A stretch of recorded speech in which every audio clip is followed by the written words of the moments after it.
Hello hello बच्चों, क्या हाल है जनता। आई होप सब अपने घरों के अंदर रिलैक्स हो गया। आई होप आपका दिन बहुत ज़्यादा बढ़िया गया होगा। आज मैं अक्षय जोसेफ आप लोगों के लिए लेकर आया हूँ एक बहुत amazing and rolling rap session, जहां बच्चों हम आज बात करेंगे एक बहुत इंपॉर्टेंट टॉपिक पर।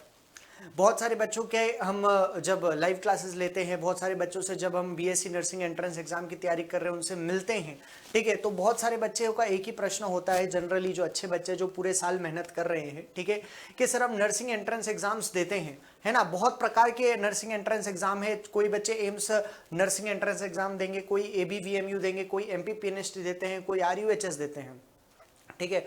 और भी एक्सवाइजेड बहुत सारे एग्जाम्स हैं। लेकिन सारे नर्सिंग एंट्रेंस एग्जाम्स का जो पैटर्न है, देखिए सिलेबस आप सबको पता है ना। कितने क्वेश्चंस आएंगे, कितने मार्क्स के क्वेश्चन आएंगे, कितने एक क्वेश्चन कितने मार्क्स का है ना। ये सारी बातें आपको मिल जाएगी फॉर्मेट में। क्लियर बात है, जब आप किसी भी एग्जामिनेशन की साइट पर जाकर देखेंगे। लेकिन हर नर्सिंग एंट्रेंस एग्जामिनेशन बच्चों, जो कि एक कॉम्पिटिटिव एग्जाम है जिसमें बहुत सारे बच्चे एक साथ कुछ सीट्स के लिए प्रिपरेशन करते हैं, कंपटीशन करते हैं, तो ये जो बीएससी नर्सिंग एंट्रेंस एग्जाम है ये आपसे चाहता क्या है, इस एग्जामिनेशन का पैटर्न क्या है। बेसिकली जब एक बीएससी नर्सिंग एंट्रेंस एग्जाम का पेपर बनता है तो वो किस लेवल का बनता है, वो जो पेपर है उसको किस अकॉर्डिंग बनाया जाता है, दिमाग में क्या क्या बातें रखी जाती है, उनके ऊपर आज हम चर्चा करेंगे। क्लियर बात है। तो इसीलिए इस सेशन का नाम मैंने क्या दे रखा है कि what examinations wants from you. Examination क्या चाहता है आपसे। क्लियर बात है बच्चों। देखिए, जब आप एक नर्सिंग एंट्रेंस एग्जाम को क्रॉस करेंगे, आप एक अच्छे प्रेस्टिजियस कॉलेज से अपनी नर्सिंग परस्यू करने के लिए जाएंगे, तो इसका मतलब आप फर्दर नर्सिंग ऑफिसर बनने के लिए भी तैयारी करेंगे। आप अपने हॉस्पिटल्स में जाएंगे बीइंग अ नर्स, तो वहां पर, है ना, ये जो एग्जामिनेशन है ये सिर्फ आपका सब्जेक्ट टेस्ट नहीं कर रहा है, बहुत सारी चीजें और भी टेस्ट करता है आपके साथ साथ में। क्लियर बात है। अभी आज हम उसी के ऊपर चर्चा करेंगे। क्लियर बात है बच्चों।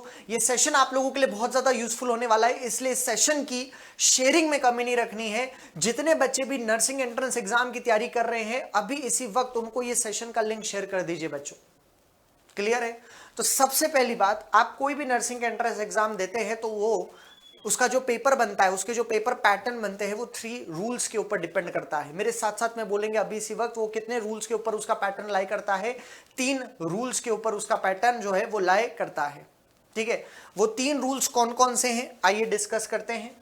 सबसे पहली चीज, कभी भी जब आप एक जो सबसे बेसिक बात है, चाहे आप कोई भी नर्सिंग एंट्रेंस एग्जाम दो या आप कोई भी कॉम्पिटिटिव एग्जाम दो, सबसे पहली चीज वो आपका नॉलेज टेस्ट करना चाहते हैं, है ना। अब आप नर्सिंग एंट्रेंस एग्जाम दे रहे हैं तो जैसा कि आप सबको पता है 3 मेजर सब्जेक्ट्स होते हैं एम्स नर्सिंग में। हालांकि ऐसा कह सकते हैं कभी कभी जीके जीएस आ जाता है ना, एबीवीएमयू में इंग्लिश आ जाएगा।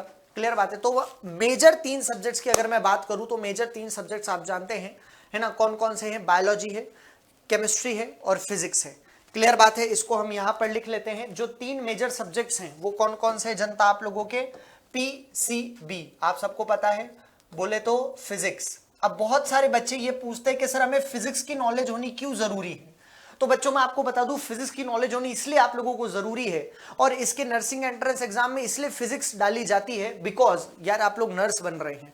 तो हो सकता है कि जब आपके डॉक्टर की एब्सेंस में बहुत सारे इंस्ट्रूमेंट आपको ही रन करने पड़े, है ना, थर्मोडायनामिक्स वहां काम आती है, हीट की बातें काम आती है ना, बहुत सारे ब्लड प्रेशर नापना पड़े तो वहां पर प्रेशर की बातें आती है ना। आप सबको पता है प्रेशर में फ्लूइड कंसेप्ट आपको पढ़ाना पड़ता है, ठीक है। तो इसलिए वहां पर फिजिक्स इंक्लूड होती है कि यार एक नर्सिंग एस्पिरेंट को इतनी फिजिक्स तो आनी चाहिए कि अगर कोई डॉक्टर एब्सेंस हो जाए तो वो इंस्ट्रूमेंट्स रन करने पाए, उसको इंस्ट्रूमेंट्स का बेसिक जो फंडा है, कंसेप्ट है, वो उसको पता चल सके। फिर आपको केमिस्ट्री पढ़नी है। आप सबको मैं बता दूं केमिस्ट्री क्यों आपके सिलेबस में है, तो मैं आपको बता दूं आप एक नर्स बन रहे हैं, आप एक नर्सिंग ऑफिसर में भी फर्दर बन सकते हैं, ठीक है। तो जो भी पेशेंट्स को दवाइयां देनी है उसमें आप सबको पता है केमिकल्स का बहुत बड़ा रोल प्ले होता है, क्योंकि जितनी भी दवाएं हैं वो बेसिकली एक प्रकार के ड्रग्स हैं। Drugs are the composition of chemicals. Clear बात है। जितने भी ड्रग्स हैं वो अलग अलग केमिकल से मिलकर बनते हैं, तो इसीलिए आपको केमिकल्स की नॉलेज होनी चाहिए। तो 12th तक के केमिकल्स की नॉलेज वो आपसे मांगते हैं इस नर्सिंग एंट्रेंस एग्जाम्स में। और फाइनल बात, बी मतलब बायोलॉजी। तो बायोलॉजी तो जो है ना, वो आपको चाहिए चाहिए, क्योंकि यार आप जाहिर सी बात है नर्स बन रहे हैं, नर्सिंग ऑफिसर बन रहे हैं, ठीक है। तो बेसिकली आपको पूरे शरीर की नॉलेज जो है वो होनी चाहिए। क्लियर बात है। तो ये तो आपको पीसीबी आप पे टेस्ट करते हैं। अच्छा, जब एक पेपर बनता है नर्सिंग एंट्रेंस एग्जाम का बच्चों, तो अप्रॉक्स 70% जो पेपर है वो नॉलेज बेस पे बनता है। नॉलेज बेस मतलब आपने जो भी पढ़ा है, हम जो भी लाइव क्लास में आप लोगों को पढ़ा रहे हैं, फिजिक्स पढ़ा रहे हैं, केमिस्ट्री पढ़ा रहे हैं, बायोलॉजी पढ़ा रहे हैं, ठीक है, उसके बेस पर है ना आपका 70% पेपर बनेगा। क्लियर बात है। उसके बेस पर आपका 70% पेपर बनेगा जो रनिंग नोट से आएगा, आप लोगों के एनसीईआरटी के कंसेप्ट से आएगा आप लोगों के लिए। सर बाकी 30% पे फिर नर्सिंग एंट्रेंस एग्जाम क्या टेस्ट करना चाहता है हमसे, वो अभी मैं आपको बताता हूं, ठीक है। फिर 20% जो आपका नर्सिंग एंट्रेंस एग्जामिनेशन का पेपर है, चाहे आप कोई भी नर्सिंग एंट्रेंस एग्जामिनेशन दे रहे हैं, 20% जो पेपर आता है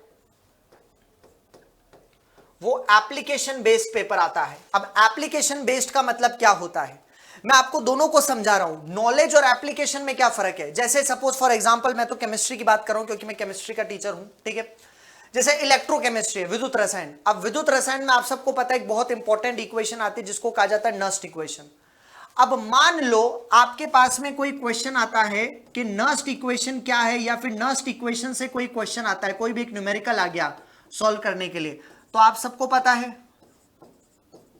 ठीक है, कि नर्स्ट इक्वेशन ये होती है, ठीक है, आप सबको पता है नर्स्ट इक्वेशन ये होगी। तो अगर नर्स्ट इक्वेशन का क्वेश्चन आ गया तो इसका मतलब वो काउंट होएगा फिर नॉलेज में, क्योंकि नर्स्ट इक्वेशन आपकी एनसीईआरटी में भी है और नर्स्ट इक्वेशन जो है बच्चों वो आपको रनिंग क्लासेस में नोट्स में भी करवाई जाती है, तो वो नॉलेज का क्वेश्चन हो गया। अब एप्लीकेशन का क्वेश्चन क्या है कि आपने जो कुछ भी पढ़ा है उसको अब आप कहां कहां अलग अलग जगहों पे यूज कर सकते हो, ठीक है। वो जो होता है, वो प्रकार के जो क्वेश्चंस होते हैं उनको कहा जाता है एप्लीकेशन बेस्ड क्वेश्चन।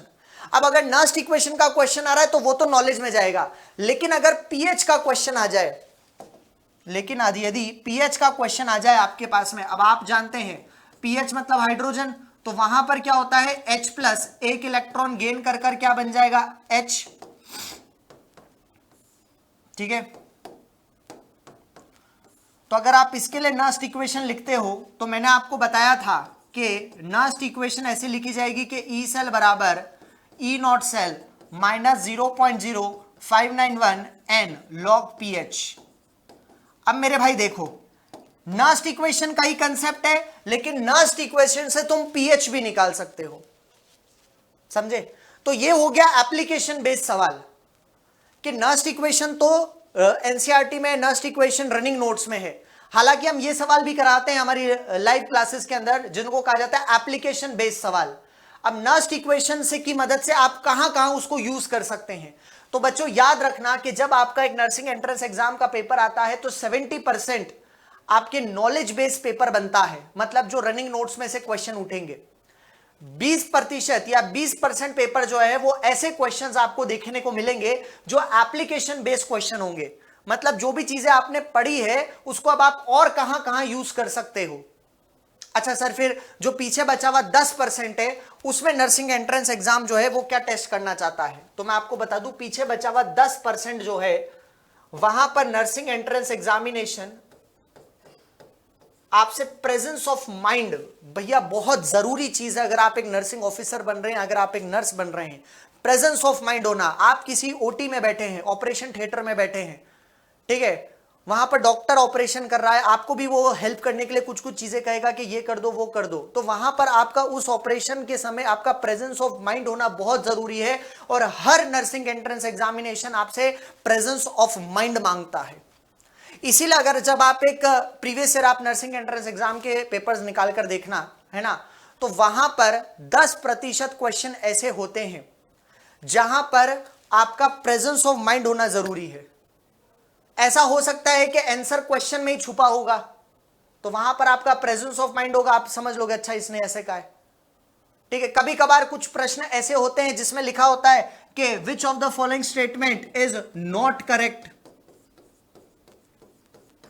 और हमारा अगर प्रेजेंस ऑफ माइंड नहीं होगा तो हम इसको which of the following statement is correct मान के टिक करके आगे बढ़ जाएंगे। तो वो क्या बताता है, आपका प्रेजेंस ऑफ माइंड उस पेपर में है या नहीं है। और अगर आप नर्सिंग एंट्रेंस एग्जाम क्रॉस कर देंगे, और आगे जाके नर्स बनेंगे, आगे जाके नर्सिंग ऑफिसर बनेंगे। अगर किसी पेशेंट को कोई दवाई देनी है या किसी पेशेंट से आप ऑपरेशन थिएटर में उसको साथ में हो डॉक्टर के साथ, तो आपका वहां पर प्रेजेंस ऑफ माइंड है या नहीं है, वो भी टेस्ट करता है एक बीएससी नर्सिंग एंट्रेंस एग्जाम। तो बच्चों ये 3 रूल्स पर आपका जो एग्जामिनेशन पैटर्न बनता है, जहां तक अभी हम लोगों ने स्टडी किया है। तो ये एक बहुत इंफॉर्मेटिव वीडियो मैंने बनाई है आप लोगों के लिए, जो कि बहुत सारे बच्चों की क्वेरी आती है, ठीक है। तो इस वीडियो को सेशन की शेयरिंग में कमी नहीं रखनी है। ऐसे अमेजिंग वीडियोस बच्चों के डाउट्स लेकर मैं आप लोगों के लिए आता रहूंगा इसी चैनल पर। सब्सक्राइब करना नहीं भूलना है। तब तक के लिए मिस करते रक्षित सर को, जीत रही केमिस्ट्री की दुनिया। थैंक यू सो मच बच्चों।